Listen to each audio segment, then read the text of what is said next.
Hey everyone, welcome to Anubha study facts. आज हम लोग बात कर रहे हैं गाइस, जो लोग टीजीटी साइंस की प्रिपरेशन करना चाहते हैं या कर रहे हैं, उन लोगों के लिए आज ये सेशन रहेगा। यहाँ पर आप लोग देख सकते हैं टीजीटी, मतलब यहाँ पर ये वर्ग 2 के लिए, DSSS टीजीटी के लिए, KVS टीजीटी के लिए, EMRS टीजीटी के लिए और NVS टीजीटी के लिए।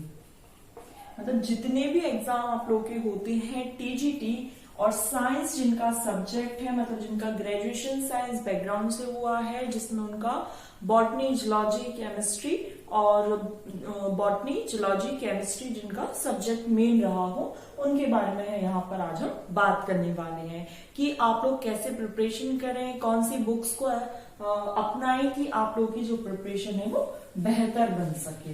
तो सबसे पहले गाइज, आप सभी को पता है कि जो एनसीईआरटी बुक्स होती हैं वो ऑथेंटिक सोर्स मानी जाती हैं किसी भी एग्जाम की प्रिपरेशन के लिए। इवन आईएएस वगैरह, यूपीएससी के लिए भी जब प्रिपरेशन अगर स्टार्ट कर रहे हैं तो वो एनसीईआरटी से अच्छा माना जाता है।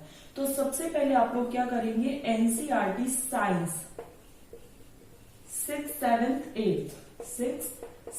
8th, इससे क्या है, आप अपना बेस क्लियर कर लेंगे। तो अगर जिन्होंने 6th, 7th, 8th की बुक्स नहीं पढ़ रखी है तो मेरा ये सजेशन रहेगा कि एक बार आप इन बुक्स को पढ़ लीजिए, ताकि जो पूरा बेस है या बेसिक्स है वो आपका क्लियर हो जाए। और लगभग आप इसको एक वीक में बहुत अच्छे से कंप्लीट कर सकते हैं। लगेगा आपको कि 3 क्लासेस की बुक्स है, 6th, 7th, 8th की एक वीक में ये कंप्लीट हो जाएगी। ठीक है, तो ये वीक में कंप्लीट हो गई। और यकीन मानिए, जो चीज मैं पहले इम्प्लीमेंट करके देखती हूँ, फिर ही आप लोगों को सजेस्ट करती हूँ कि हाँ वाकई में वो चीज हो सकती है या केवल हवाबाजी है। तो एक वीक में 6th, 7th, 8th की बुक कंप्लीट आराम से हो जाएगी। तो इससे क्या होगा, आपका पूरा बेस क्लियर हो गया, पता चल गया कैसे क्या कुछ जो टर्मिनोलॉजी है उससे आप चित परिचित हो गए। अब उसके बाद मेन जो आता है वो आता है हमारा टीजीटी के लिए, जो या जिस क्लासेस को आप पढ़ाने वाले हो जब आप टीजीटी के टीचर बन जाओगे, 9th और 10th।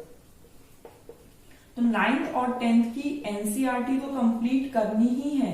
साइड में आप लोग को स्क्रीन पे दिख रहा होगा, लखमीर सिंह की भी बुक आपको कंप्लीट करनी है। मंजीत कौर के नाम से ये बुक आती है, ये जरूर आपको कंप्लीट करनी रहेगी। ठीक है, तो इसमें क्या रहता है, देखो एनसीईआरटी में तो एक ही बुक में आपका तीनों दे दिया रहता है। साइंस में फिजिक्स भी, केमिस्ट्री भी और बायोलॉजी। बायोलॉजी में आपका बॉटनी और जूलॉजी, ये चीजें होती है। लेकिन जो लखमीर सिंह और मंजीत कौर की जो बुक होती है उसमें क्या होता है, फिजिक्स पार्ट अलग होता है, केमिस्ट्री पार्ट अलग होता है और आपका बायोलॉजी पार्ट अलग होता है। तो मतलब लगभग जब एनसीईआरटी की कोई बुक 250 से 300 पेज की पूरी बुक कंप्लीट हो जाती है, वहां पर मंजीत सिंह और जो लखमीर सिंह की एक एक बुक है वो 250 से 300 पेज की होती है। अब आप समझ सकते हैं कि कितना डीप एक्सप्लेनेशन होगा। आई होप वो चीज आप रिलेट कर पा रहे होंगे, जो चीज मैं आपको बताना चाहती हूँ। क्यों? क्योंकि टीजीटी आपका लगभग 100 मार्क्स का आता है।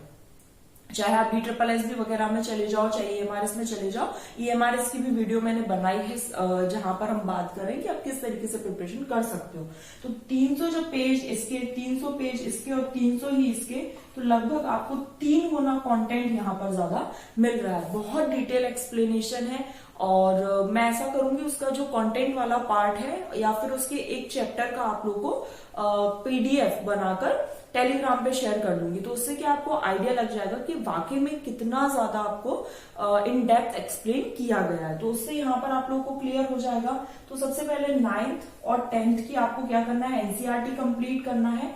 एनसीईआरटी लगभग आप ये समझ लीजिए 15 दिन में आप कंप्लीट कर लेंगे 9th और 10th की।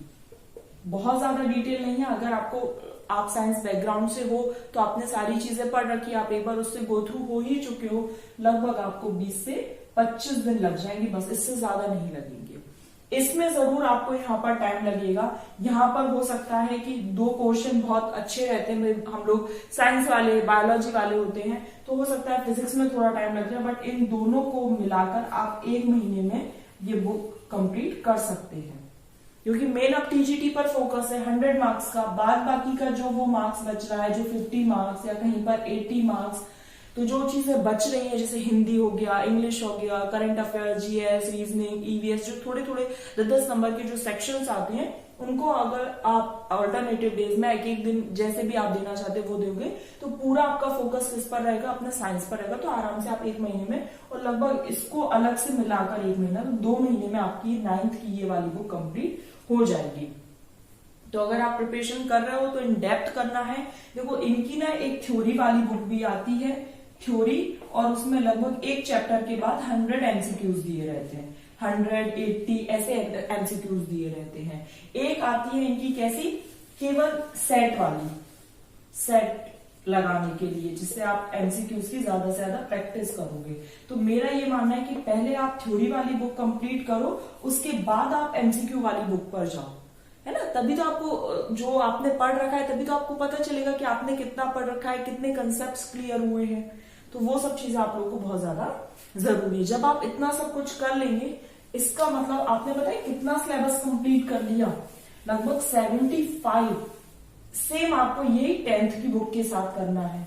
ये मिलाकर आपका 75 to 80% सिलेबस यहाँ पर कंप्लीट हो जाएगा। मतलब 75 तो बिल्कुल मान ही लीजिए, क्योंकि अब आपने क्या है, इन डेप्थ जब स्टडी की और एनसीईआरटी की 3 गुना स्टडी की है उस बुक से, और फिर उसके प्रैक्टिस सेट लगाए, तो सोचिए आप लोगों का लेवल अब कितना हाई हो चुका होगा, अंडरस्टैंडिंग कितनी अच्छी डेवलप हो चुकी होगी। अब 11th और 12th पर आ जाते हैं, क्योंकि क्या है, हर एग्जाम में एक चीज दी रहती है कि आएगा तो 9th 10th का, लेकिन जो स्टैंडर्ड है वो 11th 12th तक का भी पूछा जा सकता है। तो 11th 12th में भी अगेन 3 सेक्शन हो जाते हैं। तो ये रहेगा आपका पूरा 100% करना रहेगा, इसको आप 50% कर लीजिए, और इसको आप स्किप भी कर सकते हैं।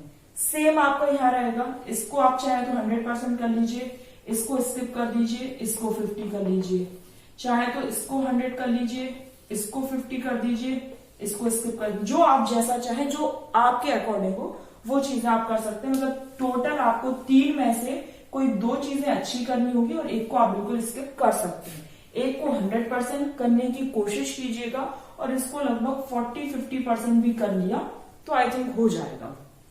ग्रेजुएशन का पढ़ने की कोई जरूरत नहीं है। वो लगता है कि इतना आएगा, वर्ग 2 में उतना आएगा, ये पूछ लिया जाएगा, वो पूछ लिया जाएगा। यकीन मानिए आप एनसीईआरटी और वो लखमीर सिंह और मंजीत कौर की बुक और उसके सेट पेपर और 11th 12th का अगर इतना इतना पार्ट कर लेंगे, आपका 100% कवरेज हो जाएगा। फिर आप केवल एमसीक्यूज की प्रैक्टिस करेंगे। जिस बुक से आप करना चाहते हैं वो आप कर सकते हैं। एक मेडिकल में डॉक्टर अली के नाम से बुक आती है। अब जो जिन्होंने अगर कभी ये चीज सुनी होगी तो ठीक है, अगर नहीं सुनी है तो यहाँ पर आप देख लीजिए। इस बुक में जो लोग मेडिकल की प्रिपरेशन करते हैं उन लोगों के लिए बुक सजेस्ट की जाती है। उसमें क्या रहता है, उसमें एक चीज बहुत अच्छी है, एनसीईआरटी की जो 11th 12th की जो आपकी बायोलॉजी की बुक है ना, उसकी लाइन, एक एक लाइन से एक एक एमसीक्यूज बनाया गया है इस बुक में। एक एक लाइन जो दी गई है एनसीईआरटी में, उस एक एक लाइन से इस बुक में एमसीक्यूज बनाया गया है। तो आपको इतनी डिटेल में पढ़ना रहता है ना कि अगर एक लाइन भी आपने मिस करी, मतलब आपका यहाँ जो एक एमसीक्यू है वो रॉन्ग हो जाएगा। तो आपकी जो अंडरस्टैंडिंग है वो आप कैसे डेवलप करोगे कि यार मेरा ना एक भी एमसीक्यू गलत ना हो। मतलब आप बिल्कुल एक एक लाइन वर्ड टू वर्ड बिल्कुल बहुत ध्यान से पढ़ोगे। यहाँ पर एमसीक्यू गलत नहीं होगा। जब आप कोई चीज ध्यान से पढ़ रहे हो, बार बार पढ़ रहे हो, एमसीक्यूज गलत नहीं हो रहे, तो सोचो फिर अंडरस्टैंडिंग कितनी अच्छी डेवलप हो चुकी होगी। और इवन ये तो जो बायो वाले सेक्शन से जो पीजीटी की भी प्रिपरेशन कर रहे होंगे ना, सेम उन लोगों के लिए बहुत ज्यादा हेल्प करेगी। क्योंकि जब आप एक एक लाइन, एक एक वर्ड इतना डिटेल पढ़ रहे हो कि आपका यहाँ एक भी एमसीक्यू गलत ना हो, फिर तो आपका कोई सेक्शन छूट ही नहीं सकता। और रही बात केमिस्ट्री या फिजिक्स में जिसको आप करना चाहते हो, तो लगभग उसका 30-40% कंप्लीट कर लो, बस हो जाएगा आपका काम। तो यहाँ पर देखो आप टीजीटी में केवीएस हो गया, एनवीएस हो गया, DSSS हो गया, EMRS हो गया, वर्ग 2 हो गया, इतने मतलब जितने भी एग्जाम होते हैं टीजीटी साइंस से रिलेटेड, वो आपका कोई भी पार्ट छूटेगा नहीं। तो जो लोग तैयारी कर रहे हैं उन लोगों के लिए सेशन था साइंस पर। अब हम ऐसे एक एक सब्जेक्ट लेकर आएंगे। आप चाहते हैं कि हर एक सब्जेक्ट पर एक वीडियो बनाई जाए तो let me know in comment section. और पीडीएफ का जरूर मैं ध्यान रखूंगी कि जो भी लखमीर सिंह की जो बुक है उसका कोई भी एक चैप्टर का मैं आपको पीडीएफ सेंड कर दूं, ताकि उससे आपको एक आइडिया लग जाए। ठीक है, तो गाइज यहाँ पर हमारा सेशन कंप्लीट हुआ। आई होप सेशन पसंद आया हो। पसंद आया तो आप ज्यादा से ज्यादा शेयर कीजिए जो लोग प्रिपरेशन कर रहे हैं टीजीटी साइंस के लिए। और भी कोई मटेरियल जो आप चाहते हैं मैं उसको एक बार खुद से पढ़कर देखूंगी, अगर अच्छा लगेगा तभी मैं आपको सजेस्ट करती हूँ। आप सभी को पता है लखमीर सिंह की बुक मैंने पहले खुद परचेस करी, मैंने उसको रीड किया, मुझे अच्छी लगी, उसके बाद ही आप लोगों को सजेस्ट कर रही हूँ। आई होप सेशन पसंद आया हो। चलिए फिर हम नेक्स्ट सेशन में मिलेंगे। Thanks for watching this video.